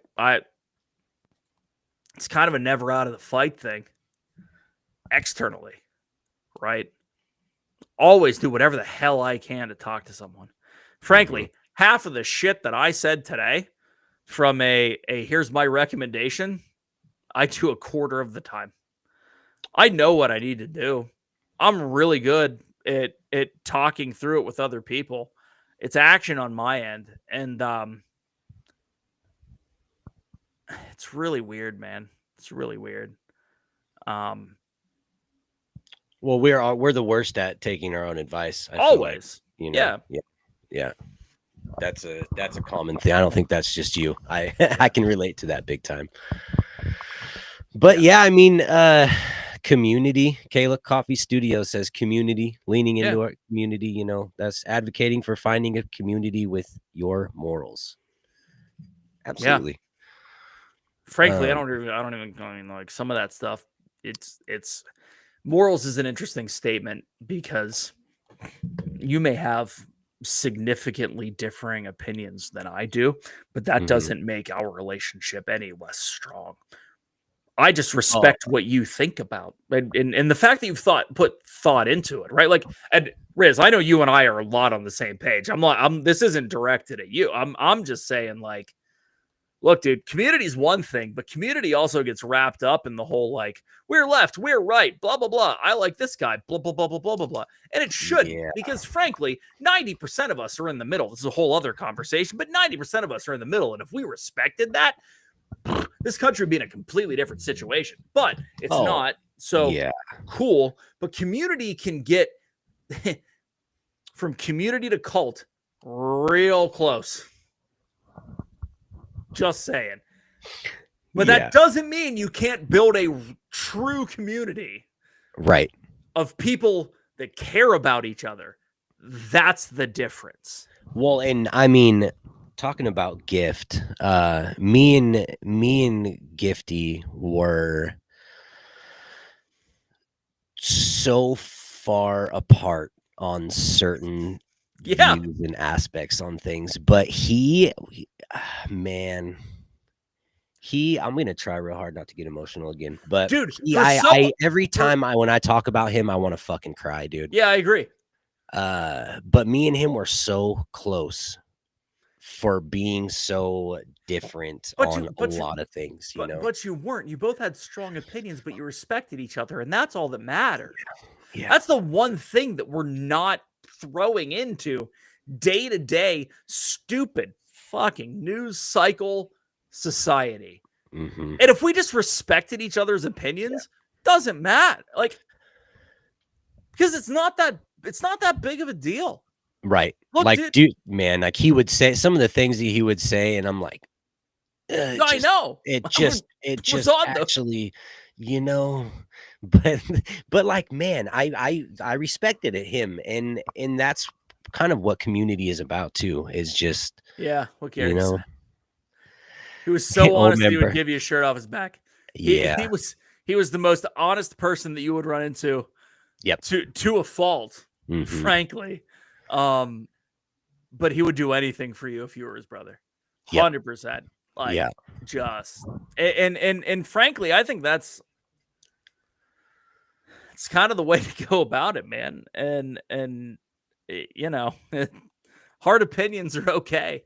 Yeah, I mean that's what makes makes things great is you can have different opinions than others. And it's fucked up that people are like, this is the only opinion that can happen in this here United States. It's like, shut the fuck up. I don't care which side you're on. Shut the fuck up.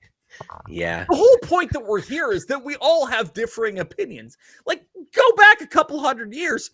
Mm-hmm. That was the point. We just want to have differing opinions and do your goddamn thing. Like, it's fucked up, dude. Yeah. It's so frustrating to me because the easy answer is let's just respect each other and not make sound bites. But it's so hard. But it's so hard. Everyone is just, I mean, it's so tough to find non-self-serving anything these days on the internet, but in person. Like, how many times have you sat down at a bar and you're like, da da da da, you start bullshit with someone next to you, and you find out that they are not in agreement with you on something, and then you talk through it, and you have a real conversation with a human being where life is gray, not black or white, and you realize that, oh, hey, this isn't that serious, and we have differing opinions, but at the end of the day, we're probably pretty well parallel in that, we have different approaches to whatever. But you know what? Now all we're going to worry about is whether or not people are for the 2A and for abortion. And those are the two emotional things we're going to rely on forever. Yeah. And it really sucks because people get really emotional about those two things. And frankly, both of them are personal decisions that should have nothing to do with quote unquote left or right. Yeah. Yeah. I mean, there's always a middle ground that there has to be some kind of a middle ground that we can meet on. I mean, and it's stressful too, because people get so consumed in I agree. The left and the right and there was a I was listening to a podcast. I forget what it was, but yada yada yada. There was a reference to it was about 9/11.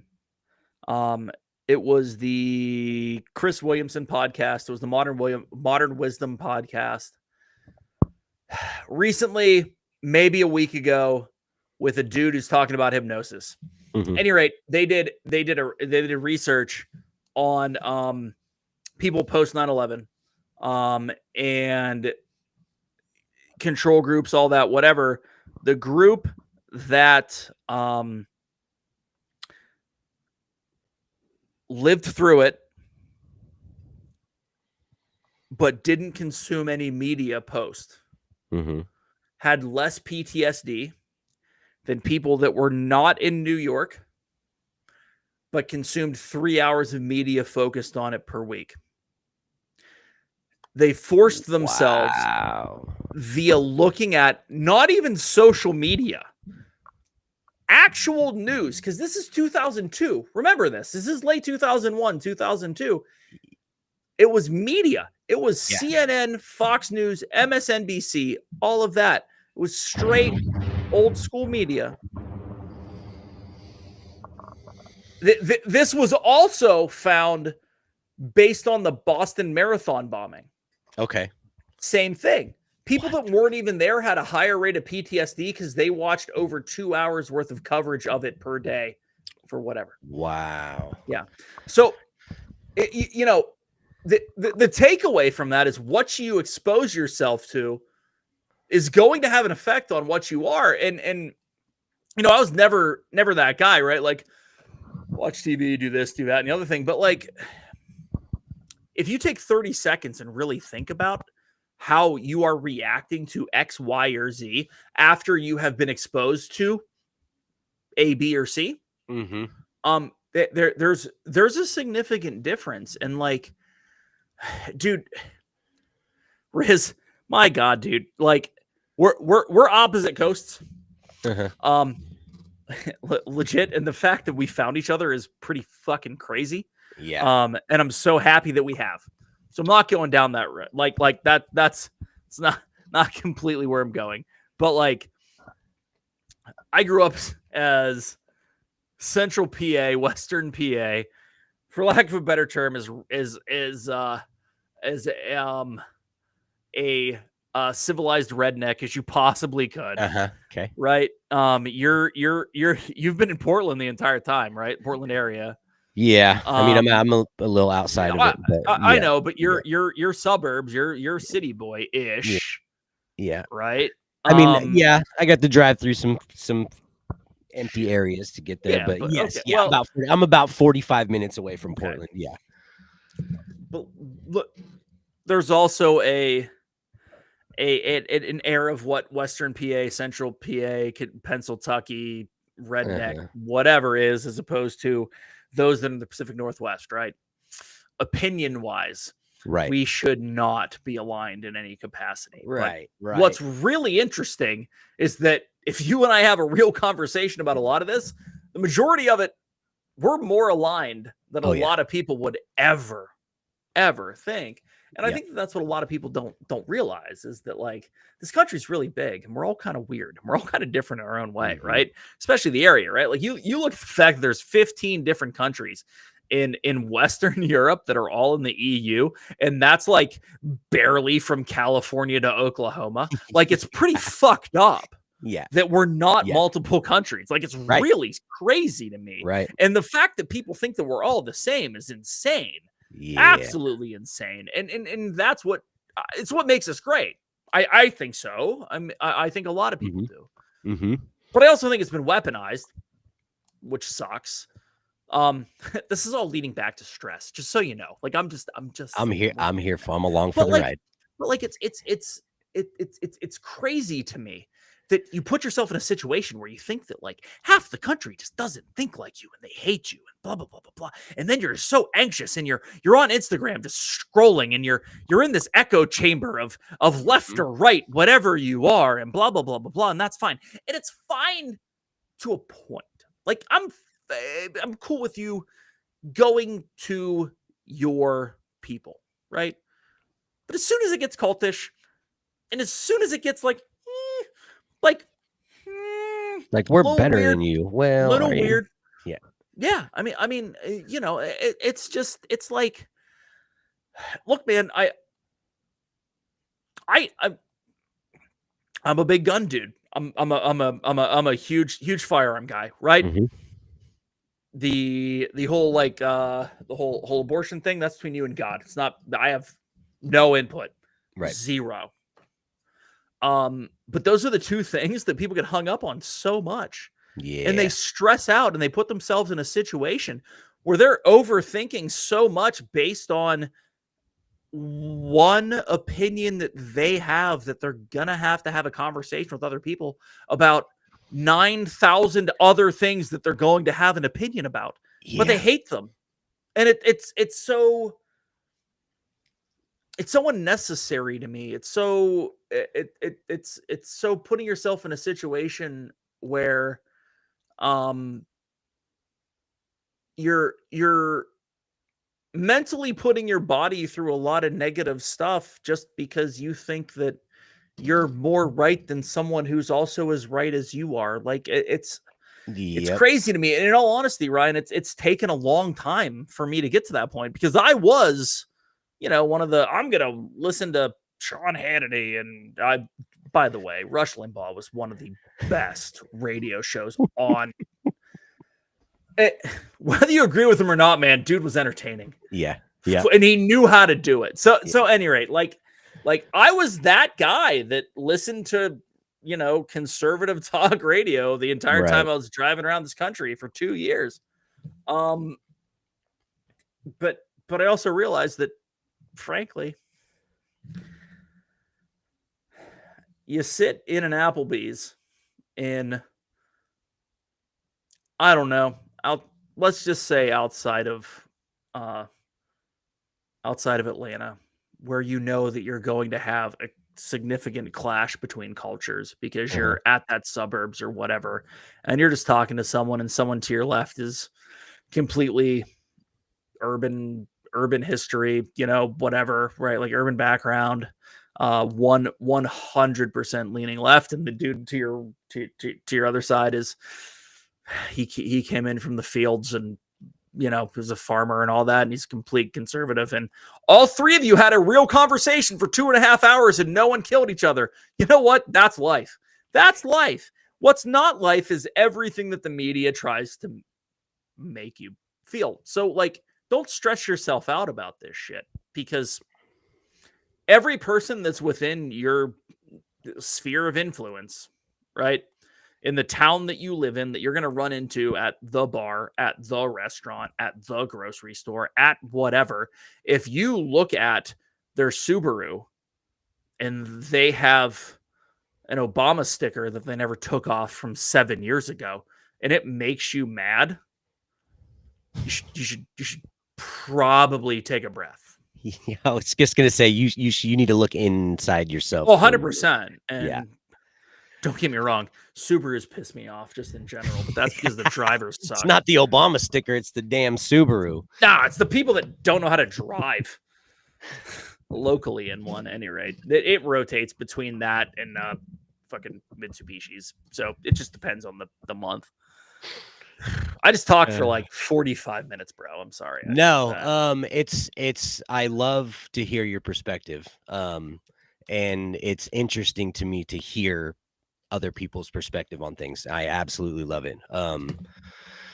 So it's been for me talking about that, like there's been times in my life where I've been completely like when Face and J-Web had that political podcast. Dude, that was so fun. They never asked me to be on it, but it was because I was that much like checked out of anything having to do with anything going on in the world. Like I just didn't care. I was so tuned in locally, and like it's just because I am protective of my energy and my vibes, and some of that shit I can't control, and so I'm just not even gonna think about it. Nothing wrong with it. Yeah. Well, hey, you know what? Is there anything that you want to leave the viewers with before you get out of here? I think we're good, brother. It's a lot to think about, but yeah, dude. No, I appreciate it, man. I will gladly come on and spew nonsense. Oh, I'd love to have you back. Yeah, man. Yeah, I would love to have you back. Anywhere that you want people to be able to find you at? TikTok, Brandy and Dave. That's Okay, it's Disney focused, right? Been doing cool. some stuff on Yeah, what's now plug it, plug it, plug the what's Disney now stuff. Let's hear about what's the Disney stuff. yeah, Disney stuff is there. Disney content. If you want to go there, you can check me out on Dave Rant, also on TikTok. Got YouTube and all that other fun stuff. Dude, haven't streamed on Twitter. Like I'm like, for someone who's an advocate of social media, like I haven't done shit. Yeah, And like, but life is one thing. But dude, yeah, no, it's all good. If you can head that way, that's cool. I mean, big thing is that I'm excited to be on episode 10. I'm excited to be back for episode 20 and then whatever else you want me to.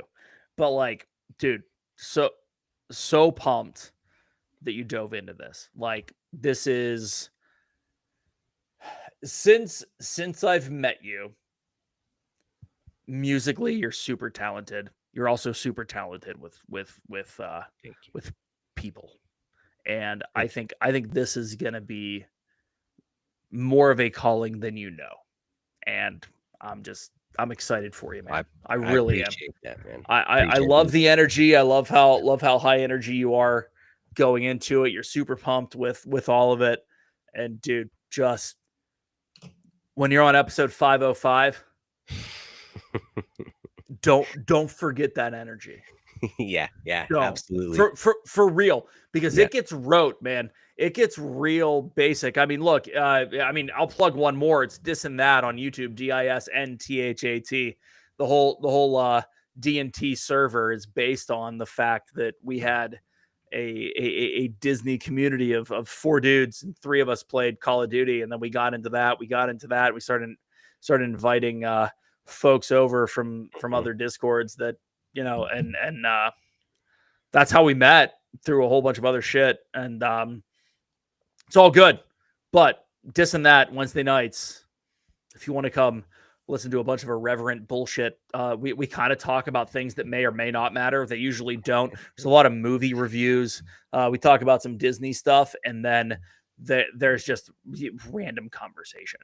But Beautiful. But yeah, that's that, man. So cool. Well, appreciate you. Dave, do your thing. It's been an honor to have you on, man. And all mine. Yeah, we'll catch you later, bro. Love you, man. Appreciate it. Love you too, buddy. Thank you. Take care. Bye. Later. Okay, ladies and gentlemen, give it up for my guest one time. That was a great conversation. I'm super happy that he was able to make it on, and I appreciate all you guys for hanging out. My first 2-hour episode. Dave, thank you for everything you had to share with us. I think that everyone can take something from something that you said. You had a lot of great stuff in there, man. If you guys are on the Facebook page, why don't you come over to the YouTube, hit the sub button, hit the like button, all that cool stuff. The sub button has not bit anyone yet. Hit that little bell, notifications on. Make sure that you guys come back next time. We are live Wednesday, September 3rd at 7:30 p.m. Pacific.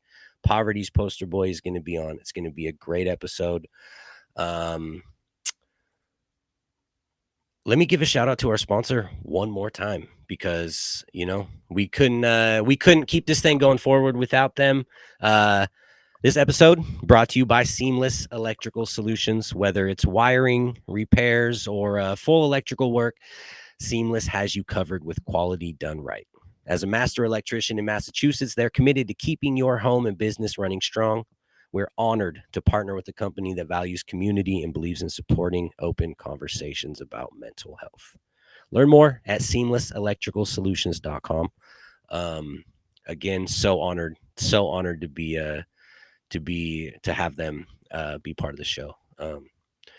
Yeah, I guess that's about all I have for you guys today. Thank you so much for being here. This was episode 10 of UpLeft State of Mind. please remember it's okay to not be okay. Until next time, please tell somebody you love them. We'll see you.